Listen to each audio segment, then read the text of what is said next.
tulemast kuulma kunsti ja kultuuri podcasti Raamist välja.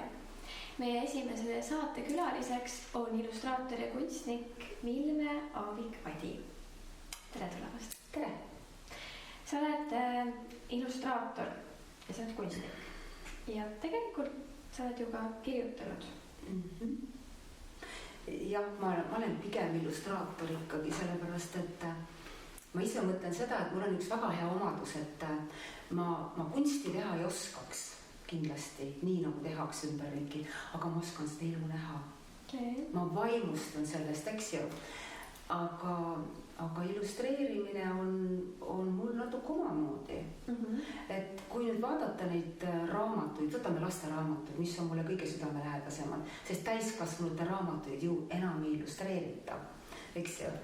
Et siis ikka vaatab neid pilte ja mõtled, et kui tohutu ilusa tehnikaga on tehtud, on ju, või väga lihtsalt on tehtud, aga nagu iga kunstnik on omanäoline oma käekirjaga, nii mina olen jälle teise käekirjaga, eks ju. Aga milline on sinu käekiri? Minu käekiri on graafiline, seda ma tean, sellepärast, et see asi ju hakkab kõik lapsepõlvest, missugused värvid sa kätte saad, eks ju. Ja kui värvipliiatsid olid kõige paremad ja kõige rohkem kätte saadavad, siis sa nendega hakkad harjutama. Enne kui hakkasid siis tulema mingid värvid. Aga tegelikult juba lapsena saab inimene ju aru, et see joon, mis ta lapsepõlve sajama hakkab, kas või mood tema seljas, selle juurde ta jääb. Et sellest on väga raske lahti kiskuda. Sa proovid igasuguseid asju elus, aga tuled täpselt sinna ja mõtled, ma juba lapsepõlves tegelikult ju tegin seda. Et on tegelikult huvitav, et sa ise viisid kohe meie selle teema lapsepõlve peale, et paratamatult see loomingulisus leiab meid just siis üles. Ja. Millal sinu lapsepõlves oli, aga sa mäletad selles perioodis, kui sa avastasid endas selle? Jaa, see on väga hea. Tuleb meelde, käisin lasteaias ja ma olin 7-aastane. Ma mäletan lasteaeda muidugi hoopis sügavamalt, aga ma olin 7-aastane, sest ma hakkasin kooli minema sügiseks, jah. Ja me ei pidanud enam magama. Need tublikesed, kes olid tublid, need ei pidanud magama. Ja minu õnn oli siis vaadata, kuidas minu kasvataja, siis olid kasvatajad, tegi laua peal meile selle peo lõpupilti seina peale. Ja seal oli siis poiss ja tüdruk kooli vormis. Aga mina läksin kooli 67. aastal ja siis kandsid tüdrukud valge sinised riibulist pluusi, musta põlle ja musta seelikut. Ja siis kasvataja lõikas ilusasti selle pluusi välja, pani tüdrukule selga laua peal ja mina niimoodi vaatasin.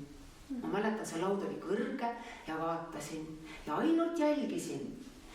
Ja siis ta lõikas välja seeliku, pani tüdrukule peale ja siis ta lõikas välja põlle ja ma mõtlesin, oi, nüüd ta teeb selle põlle nii lühikeseks. See oli esimene märkamine, mida ma mäletan. Ja kasvataja pani selle põlle ette ja ütleb, no nüüd läks küll nässu. Aga musta paberit ei olnud, siis polnud värvilist paberit, nagu praegu tänapäeval, eks ju. Ja kasvataja oli täiesti endast väljas, ma rikkusin ära ja kuidas ma nüüd panen. Lapsed, kellel on musta paberit, küsib. Ja mina tubliken, minul on, mul polnud mitte midagi. Aga ma olin nii abivalmis, ma nii tahtsin teda aidata, sest ma nägin, et ta oli omadega plindris. Mul oli temast nii kahju, ta oli mul lemmik kasvataja. Ja siis ma läksin koju ja siis võtsin paberi, võtsin värvipliiatsi ja hakkasin paberit mustaks värvima. Lapse värvimine, eks ju, 6-7-aastane.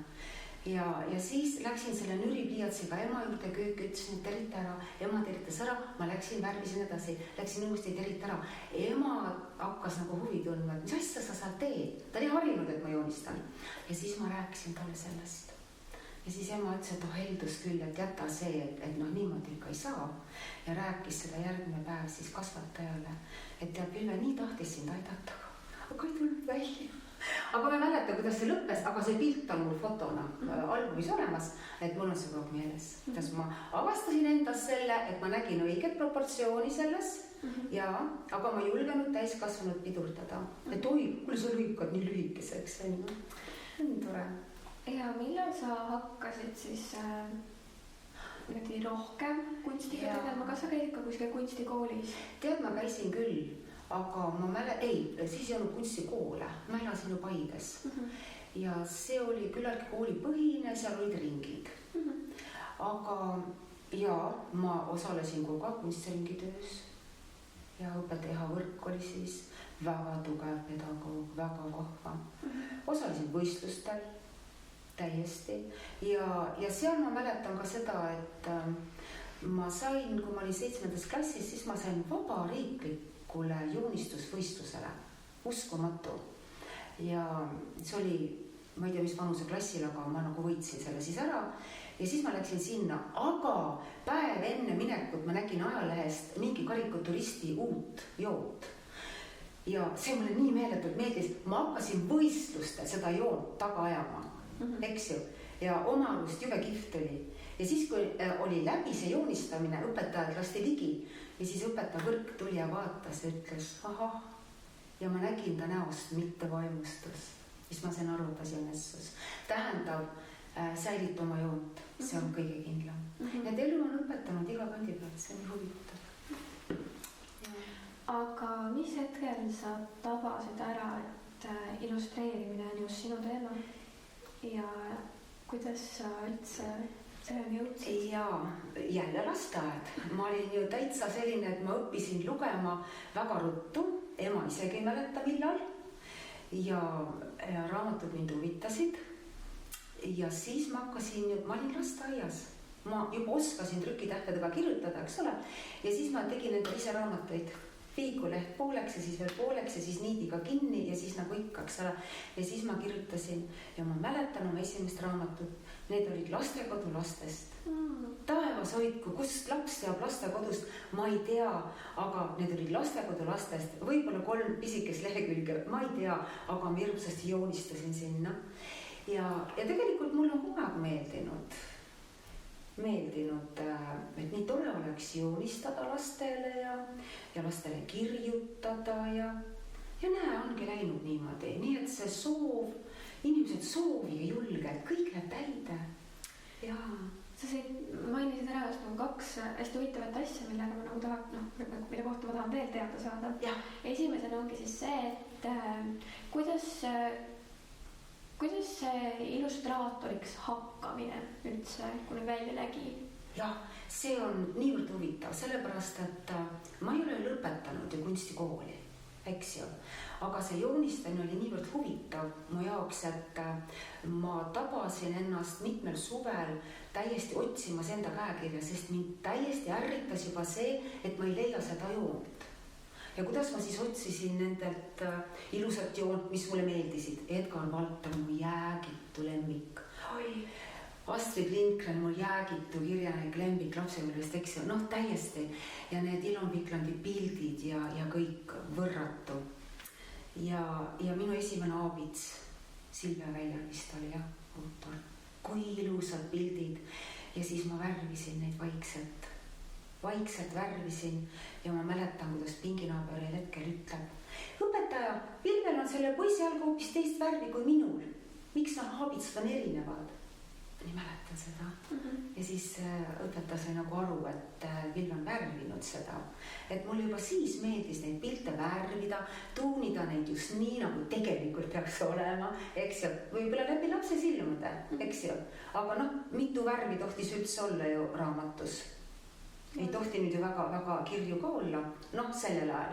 Et mina lisasin värve ja nägin siis oma visuaalis seda, et nüüd on õige pilt. Aga see illustratsioon tuli kuidagi väga iseenesest mu juurde. Et ilmselt teati, et ma joonistan, tulid mingid väikesed pakkumised ja sealt hakkas veerema, eks ju. Sest kõige suurem illustreerimine oli mul Eesti viipekeeleaabitsaga, kõige esimesega, mida rohkem ei ole Eestis, eks ju. See oli esimene ja ainuke. ja seal ma sain ikka hea sellise harjutuse. Nii et tohutu palju pilte, tohutu palju käsi, eks ju, käe joonistamine, et peegel oli mul kogu aeg laua peal, joonistasin vasaku käega, et näidata paremat, eks ole, kuidagi niimoodi tegin ette, nii huvitav oli, nii mäletan. Ja siis ma mäletan, kui see raamat lõpuks välja tuli, siis ma ei teinud isegi kaase lahti, sest ma olin nii väsinud. Ma olin nii väsinud selles, sest seal oli tähtaeg peal ja sa panid niimoodi, sa käisid ju tööl, siis ma andsin trenne veel palju, eks ju, paralleelselt peres ja kodus tegin lastelehekülgi ja siis veel see viipekelaabid, see oli tohutu, aga noorel inimesel on palju energiat, eks ju, ja ta saab hakkama. Ja siis ma tundsin, et mul on süda paha. Täiesti nagu iiveldama ajas. Et sellised huvitavad emotsioonid on meeles. Aga milline on sinu käekiri, kui sa pead seda sõnades kokku võtma? Minu käekiri on natuke karikatuurne.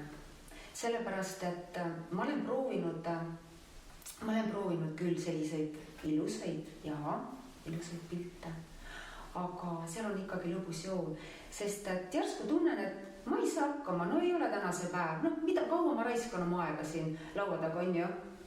Ja siis ma saan aru, et kõik on vale ja kohe minema ja siis ma teen sellise naljaka ja see pilt saab valmis. Nii et see nali on seal sees tegelikult, ta võib olla väga ilus, aga üks nalja mingi punkt on seal sees.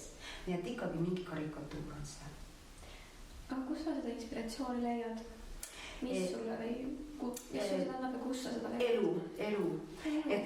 Elu iseenesest, sellepärast, et mulle meeletult meeldib jälgida inimesi. Hästi palju. Öeldakse, et mehed vaatavad naisi ja naised vaatavad ju mehi, on ju, aga mulle meeldib mõlemaid vaadata, sest nendes on nii palju huvitavat. Lapsed, need on ju võrratult.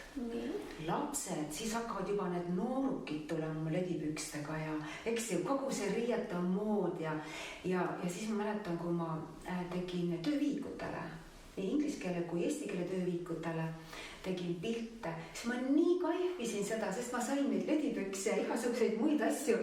Nad olid nii naljakad, et joonistamisega peab kaasnema rõõm. Muidu sa ei tule välja. Okei, aga kui sa vaatad nüüd neid inimesi ja sa vaatad elu, kes ja mis sind inspireerivad, siis sa ütled, et su käekiri on karikatuurne, et seal anda nalja vaja, siis kuidas sa seda näiteks nendes inimestes leiad, et kas nad kuidagi nende olekust või sa pigem oskad neid kujutada olukorras, kus on naljakas? Just see on ka õige, et need oletame 2 inimest, kes seal dialoogitsevad ja see on niivõrd naljakas, aga nad ei näe ennast eemalt. Ja siis on öeldes minu kohus seda paisutada, eks ju, et ka kõrval olevad inimesed saavad sellest aru. Ja see lööb juba nende näod naljakaks, nende riietumise naljakaks ja ma ütlengi, et läbi riiete sa saadki panna need inimtüübid paika, eks ju. Ja tegelikult on sul praegu ka kohe varsti näitus algamas, mille pealkiri, Saaremaa kunstistuudios, mille pealkiri on, et lase kordki end lõdvaks. Just. Kus pealkirja idee on sündinud? Pealkirja idee. Tead, ma tegin aastaid tagasi mingid perekalendrid. Ja seal siis minu arvates soovitati mingid loomad. Ja siis ma mõtlesin, et küll on igav joonistada lihtsalt jänest. On ju, et nad peavad olema naljakad. Nad peavad olema kas mingid värvilised või andma neile mingisse. Suvejänes on hall, pane nüüd hall sinna. Talvejänes on valge, et igav. Lööme värvid segamini, teeme rõõmsaks. Jänesed läksid ka rõõmsaks. Või siis need hiired või rotid, kes nad iganes veel olid. Ikka püksid, jalga, kleidid selga on ju lõbus, eks, kes on emane, kes on isane, kes räägib isase keeles, kes emase keeles on ju. Ja mis sa nüüd küsisidki? Et kus see pealkiri idee sündis? Ja kus see tuli? Ja see tuligi nüüd 11 jänestest. See pilt ongi nüüd seal. Jah, et kuidas nad lasevad 2 jänest, lasevad alla kasetohu peal mäest, sest et on vastlad. ja sinna ma olengi kirjutanud, lase ennast kordki lõdvaks. Sest see on nüüd niimoodi ridade vahelt, sest kui sa alla jõuad, mäest alla jõuad, oled sa nagunii muutunud. Kas sa oled lumine, porine või oled sa nägunaerul või nägumossis valust, et nagunii keegi ei näe, et sa ennast lõdvaks lasid, et milleks häbeneda. Et lõdvaks tegelikult me peame ennast laskma väga tihti, sest meis on väga palju täiskasvanulikkust ja meil on sellega elada natukene keeruline väga tihti. Olin aastaid koos psühholoogiga, ma tegin kehatööd, andsin võimlemist ja tätab kehale tööd ja siis oligi seal see põhilause, inimesed, laske ennast lõdvaks, laske lõdvemaks. Ja tead, kui palju oli probleeme nendel inimestel, kes nendel koolitustel käisid, nad ei suutnud ennast lõdvaks lasta. Oli inimesi, kes ei suutnud isegi naerda, kõva häälega naerda, nad ei julgenud. Enne kui algas stiilipidu, nad pidid muutuma kellekski, kus sai veel rohkem nalja, eks ju. Ja siis nad enam ei suutnud nagu kapselduda, vaid nad läksid sellesse rolli kas või natukenegi. Näiteks üks mees, kes pidi nunna mängima. Tema roll oli nunn, ta sai loosi. Ja ta pärast ütles, et õudselt raske oli olla, õudselt raske. Oli vait, pühalik, andestav, kuulav, toetav ja nii edasi, eks ole. Aga ta oli ise selline mürglimees, eks ju, et temast seda laste nalja oli. Aga nii ja naa, tasakaal peab olema, eks ju. Täiskasvanud teatud osas ja lapse meelsus teises osas. Pane need kokku ja siis tuleb selline hea kombo. Kas sinus on lapse meelsus säilinud? Küll. Seda on mul öeldud ka. Sest ma väga tihti ikka meenutan, oi, kui ma olin nii väike, siis tead, mis juhtus. Ma mäletan ju, kui ma lastesõimes käisin, meid pandi laudade taha ja siis seal mingid sahtlid, putikad pandi ette, rohkem ma ei mäleta, eks ole, aga ma ei söönud midagi. Ma olin väga viletsa söömisega ja mingid pudru, eks ju, ja siis ma ei tahtnud seda. Ja ma mäletan seda liikutust, et ma tegin sahtli lahti ja see puder läks sinna. Rohkem ei mäleta, eks ju, et aga mida rohkem sa oma lapsepõlves mäletad neid hetki, seda rohkem sa mõistad lapsi enda kõrval, eks ju. Et sa nagu juba tead, mismoodi vastata sellele lapsele, mismoodi teha selle lapsega, sest ma nii mäletan seda käitumismustrit ja mismoodi rääkida selle ja selle lapsega, mis keeles, saad aru, mis keeles rääkida. Ja paljudele ei mõju see, oi, mis sa nüüd tegid, aga mõnele mõjub see nii hästi. Ta hakkab sinuga koos naerma. Põhiasi, kui ma näitaringe tegin, siis mõni laps ei saanud ennast ohjata. Ja siis ma lihtsalt ütlesin, nii, nüüd on see aeg, nii, ma lihtsalt söön su ära ja kõik. Ja see oli nii naljakas nendel, et nad hakkasid naerma, lasid ennast jälle vabaks ja siis läksin edasi. Selline, mõnus, et lapse keelt, nad räägivad ju kõik oma emakeeles, eks ju, aga lapse keelt peab nagu hästi mõistma. Siit veel korra jäädes selle näituse juurde. Jah. Selline küsimus on ka, et kuidas need näitused üldse sinuni jõuavad? Ja kuidas see töö välja näeb, et kas sa tunned, et sa paned endale tähtaja, selleks ajaks peab mul nii palju töid olema, sest et siis ma olen lubanud endale näituse või sul on need tööd ja sa tunned, et okei, näitus. Tead, ja niimoodi ongi, et tähtajad on mul ainult raamatute peale pandud, eks ju, kirjastus paneb selle tähtaja, aga ma alati ennetan, sest ma ei talu viivitamist. Aga ma tunnen, et näitus on valmis ühel ehmataval momendil, ma näen appi, seda materjali on nii palju ja ta lihtsalt seisab, nii öeldes pööningul, eks ju, ta lihtsalt seisab, on aeg kapp avada, eks ju, ja siis vaatame, kui näituseruum on vaba, eks ju, ja siis teeme, sest tegelikult patt oleks hoida seda, mida on elus kogetud, nähtud, üles tähendatud, kuidagi nagu endale, see on kuidagi suur ego, eks ju, et kõik endale hoida, et ei, kõik võivad vaadata, igaüks näeb midagi, on ju. Ja miks on seekord just Saaremaa kunstistuudio? Tead, sellepärast, et ma ise annan siin mudilastele siis pisikest joonistamist, kunsti, laulu, luuletusi, näidendeid isegi natukene, eks ju, see on alles nii algus, eks ju, olnud, aga kuna elus on seda nii palju tehtud, siis tahaks veel anda, kuni tunned, nii, nüüd on gaas peal, nüüd rohkem enam ei, eks ju.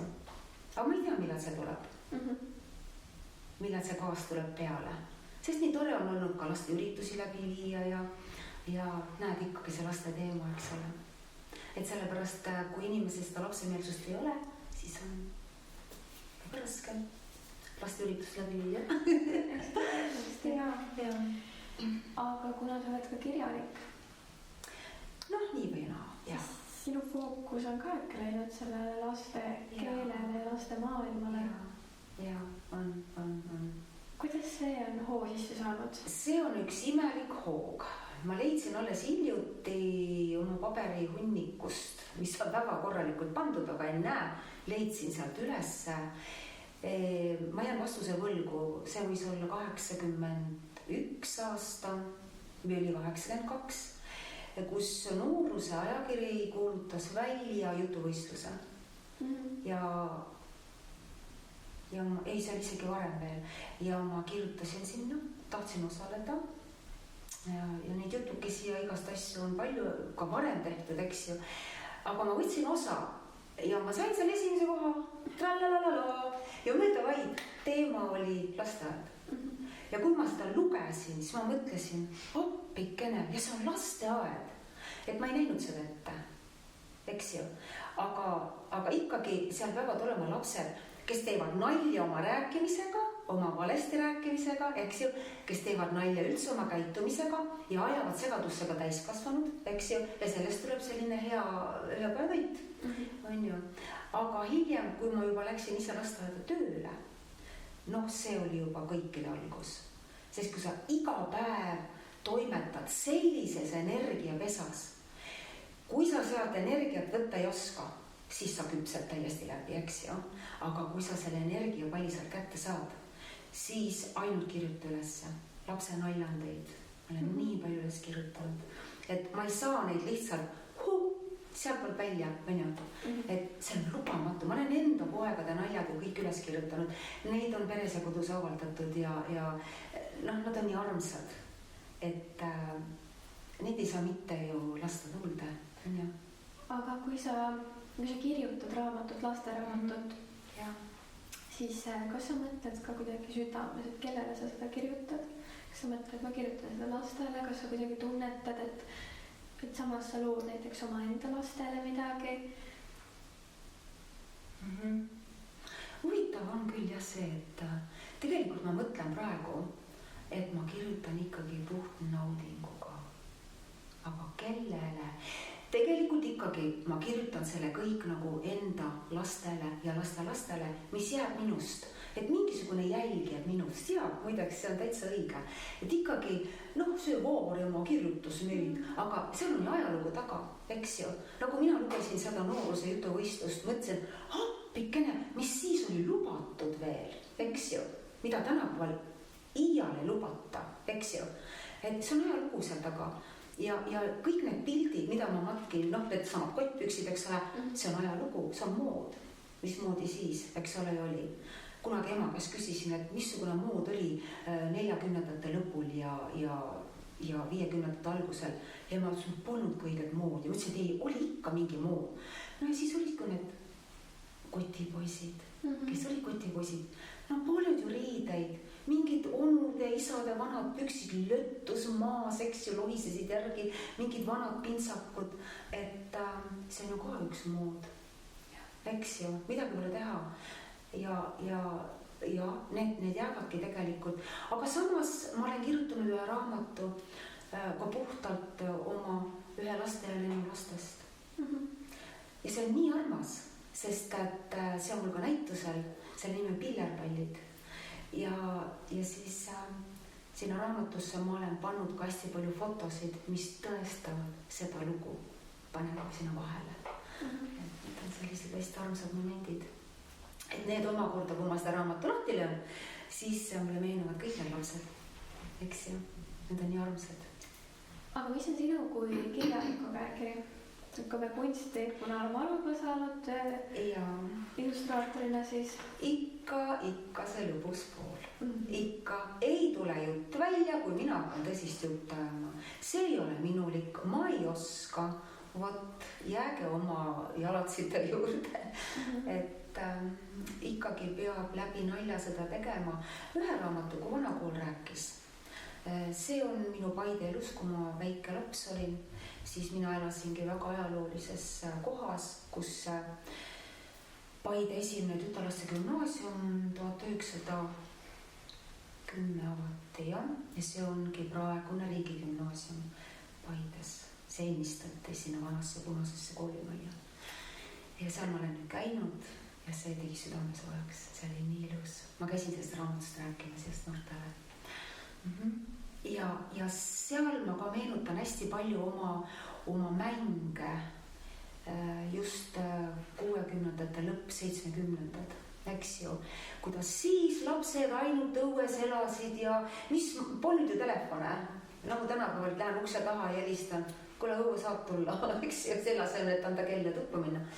Et kõik käis kivikesega aknale ja tule õue, kas sa saad õue? Ei, ma ei saa, ma pean õppima, aken kinni, läksin üksinda. Et kõik mängud olid õues, ma seda kirjeldan seal väga-väga pikalt ja palju uisutamised ja kõik ajaloolised mängud seal Paide Vallimäel, Lossimäel, eks ju. Aga sinna ma pikkisin väga-väga palju nalja sisse. Et ilma naljata on raamat igav. Ega ma ei viitsi iga selliseid tõsimeelseid raamatuid ise lugeda. Ja ikka ma otsin sellist lahedust. Ja. Aga kui sa oled inimene, kes puutub enda töös kokku lastega, ringijuhtimine, sa loominguga tegeledes, sa lähed ka sinna lapse meelsusesse. Sa paned nagu lapsi, ma arvan, väga palju tähele. Kuidas sa tunned, et siin ajas on muutunud lapseks olemine ja lapsepõlv? Läbi senda. Või tähendab, ma võrdlen praegu siis lapsi, tänapäeva lapsi ja... Ma arvan, täpselt see, et milline nagu see, kuidas sa kirjeldasid just tagasi seda, et käid ukselt uksele kaaslasi kuhugi mängima kutsuma, aga nüüd see õues mängimine ja asendunud täiesti teise maailmaga. Täiesti teine, jah. Et ma olen isegi tähele pannud seda, et kui nüüd need lennukesed on siin käes olnud nii Tartu lasteaias kui siin, et siis nüüd ma enam ei tööta lasteaias, et tegelikult oli isegi lendude vahe, kuigi me saime nendega olla 4 aastat, eks ju, ja siis võtsid uued lapsekesed, mis hakkasid nägema hoopis uusi jooni, aga kust need jooned tulevad, need tulevad ju vanematelt, eks ju, laps on kodupeegel, et ilmselt muutuvad ka vanemad ja kogu see meie heaolu, kõik see paneb pitseri, on ju. Ma ei tea, kui ma siin ükskord tulin kodu poolt linna poole, palju lund ja ühel hetkel vaatan, mida 2 poissi tee ääres, traktor on lükanud kergliiklustee lahti, suured vallid tee ääres ja poisid teevad kindlust. Ma jäin seisma ja ütlesin, jõud poisid, kas ma tohin teist pilti teha? Ja nad olid nii happy, nad kohe poseerisid mulle. aga just, et tänapäeval leida last, kes möllab õuest ja lumememme. Ma ei ole näinud lihtsalt võib-olla ka.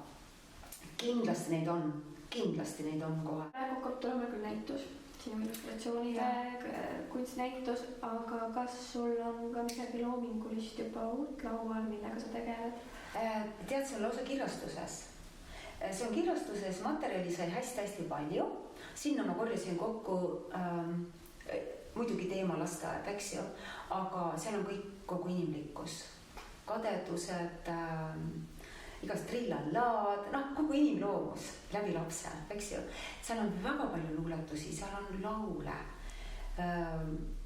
seal on jutte, muidugi lõbusad jutud, eks ju, aga seal on mõtlema panevaid jutte, seal on väga südamlikke jutte, mida meiega lapsed suudavad teha, et see läheb väga-väga hinge.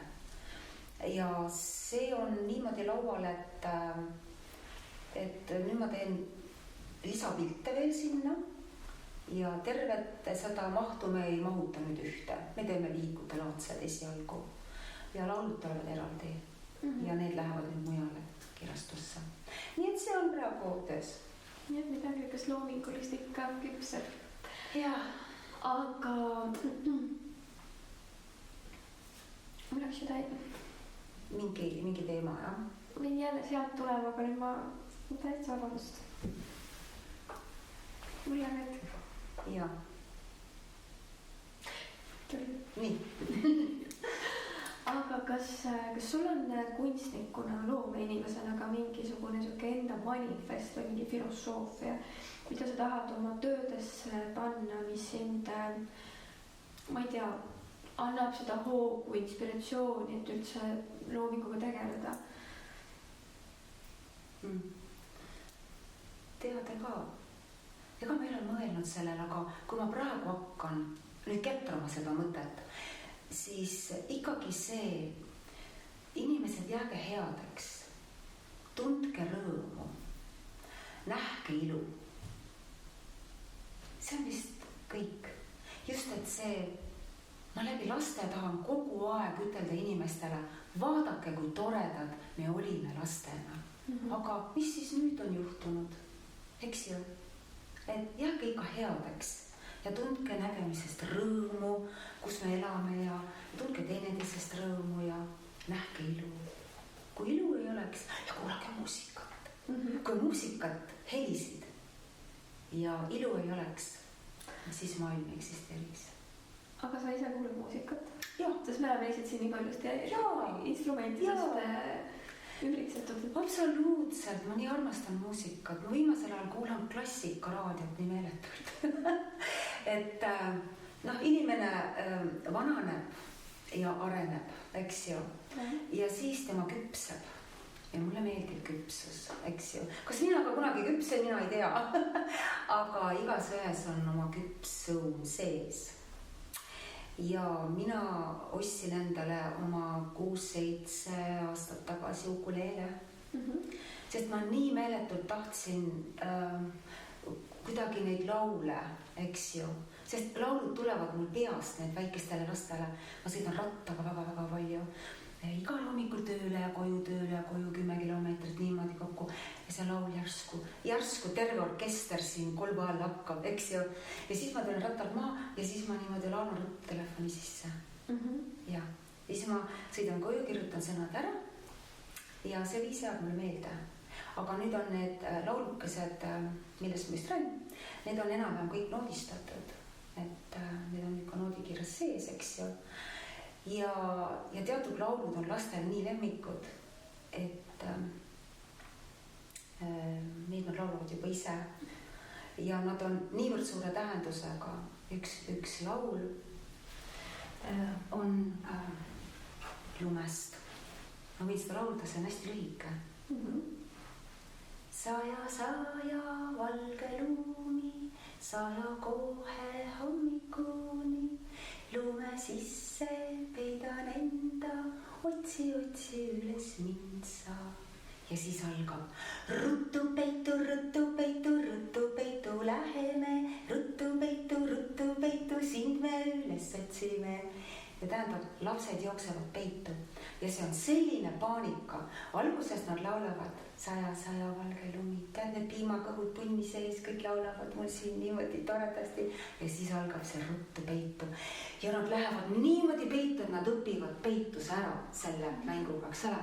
Ja algul on niimoodi, et lihtsalt ongi niimoodi peidus, eks ju, aga hiljem ta on juba diivani all ja täiesti oskab peita.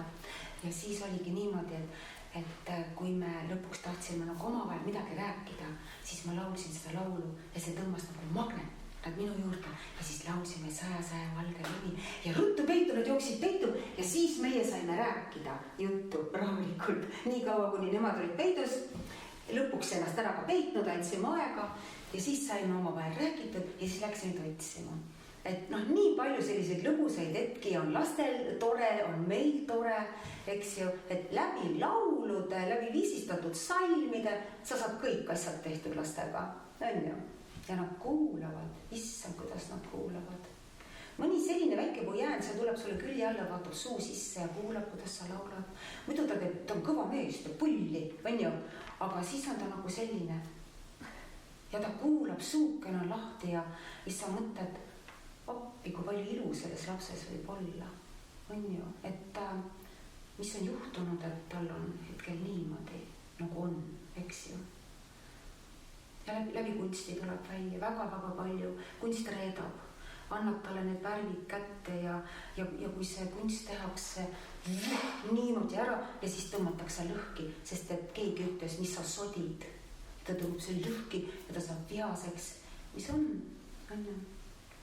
Kunsti ja muusika reedab väga-väga palju. Aitäh, et sa täna täitsid aega, et minuga vestelda.